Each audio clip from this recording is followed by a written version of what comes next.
States has conducted an operation that killed Osama Bin Laden, the leader of Al-Qaeda, and a terrorist who's responsible for the murder of thousands of innocent men, women, and children. It was nearly 10 years ago that a bright September day was darkened by the worst attack on the American people in our history. The images of 9/11 are seared into our national memory. Hijacked planes cutting through a cloudless September sky, the Twin Towers collapsing to the ground, black smoke billowing up from the Pentagon, the wreckage of Flight 93 in Shanksville, Pennsylvania, where the actions of heroic citizens saved even more heartbreak and destruction. And yet we know that the worst images are those that were unseen to the world. The empty seat at the dinner table, children who were forced to grow up without their mother or their father, parents who would never know the feeling of their child's embrace, nearly 3,000 citizens taken from us, leaving a gaping hole in our hearts. On September 11th, 2001, in our time of grief, the American people came together. We offered our neighbors a hand, and we offered the wounded our blood. We reaffirmed our ties to each other and our love of community and country. On that day, no matter where we came from, what God we prayed to, or what race or ethnicity we were united as one American family. We were also united in our resolve to protect our nation and to bring those who committed this vicious attack to justice. We quickly learned that the 9/11 attacks were carried out by Al-Qaeda, an organization headed by Osama Bin Laden, which had openly declared war on the United States and was committed to killing innocents in our country and around the globe. And so we went to war against Al-Qaeda to protect our citizens, our friends, and our allies. Over the last 10 years, thanks to the tireless and heroic work of our military and our counterterrorism professionals, we've made great strides in that effort. We've disrupted terrorist attacks and strengthened our homeland defense. In Afghanistan, we removed the Taliban government, which had given bin Laden and Al-Qaeda safe haven and support.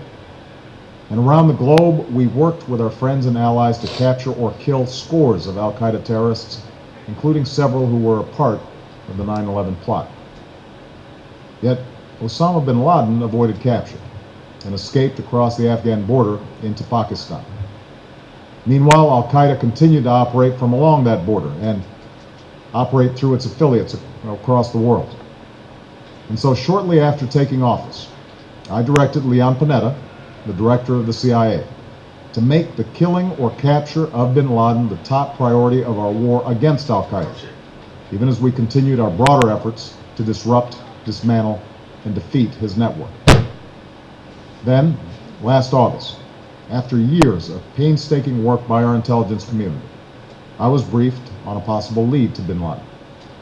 It was far from certain, and it took many months to run this thread to ground.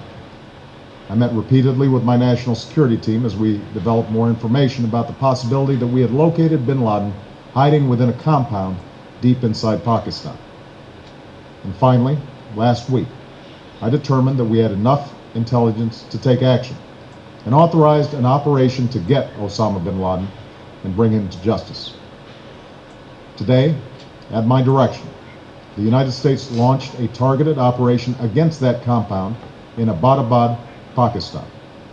A small team of Americans carried out the operation with extraordinary courage and capability. No Americans were harmed. They took care to avoid civilian casualties. After a firefight, they killed Osama bin Laden and took custody of his body. For over 2 decades, bin Laden has been Al-Qaeda's leader and symbol, and has continued to plot attacks against our country and our friends and allies. The death of bin Laden marks the most significant achievement to date in our nation's effort to defeat Al-Qaeda.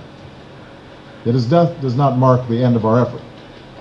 There's no doubt that Al-Qaeda will continue to pursue attacks against us. We must, and we will, remain vigilant at home and abroad. As we do, we must also reaffirm that the United States is not and never will be at war with Islam, I've made clear, just as President Bush did shortly after 9/11, that our war is not against Islam. Bin Laden was not a Muslim leader. He was a mass murderer of Muslims. Indeed, Al-Qaeda has slaughtered scores of Muslims in many countries, including our own. So his demise should be welcomed by all who believe in peace and human dignity.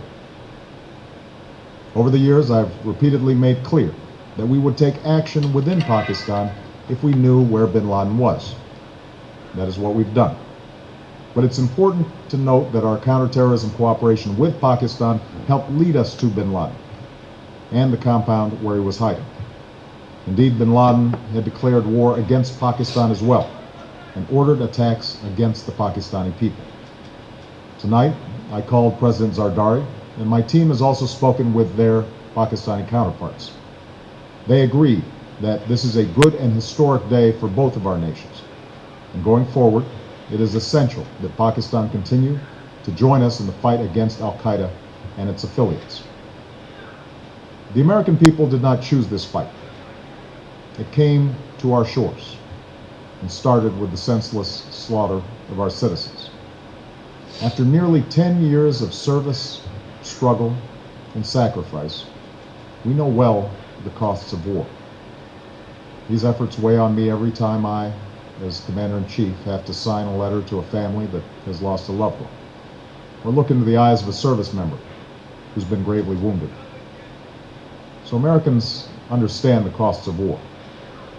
Yet, as a country, we will never tolerate our security being threatened, nor stand idly by when our people have been killed. We will be relentless in defense of our citizens and our friends and allies. We will be true to the values that make us who we are. And on nights like this one, we can say to those families who have lost loved ones to Al-Qaeda's terror, justice has been done. Tonight, we give thanks to the countless intelligence and counterterrorism professionals who've worked tirelessly to achieve this outcome. The American people do not see their work nor know their names, but tonight they feel the satisfaction of their work and the result of their pursuit of justice. We give thanks for the men who carried out this operation, for they exemplify the professionalism, patriotism, and unparalleled courage of those who serve our country. And they are part of a generation that has borne the heaviest share of the burden since that September day. Finally, let me say to the families who lost loved ones on 9/11 that we have never forgotten your loss, nor wavered in our commitment to see that we do whatever it takes to prevent another attack on our shores. And tonight, let us think back to the sense of unity that prevailed on 9/11.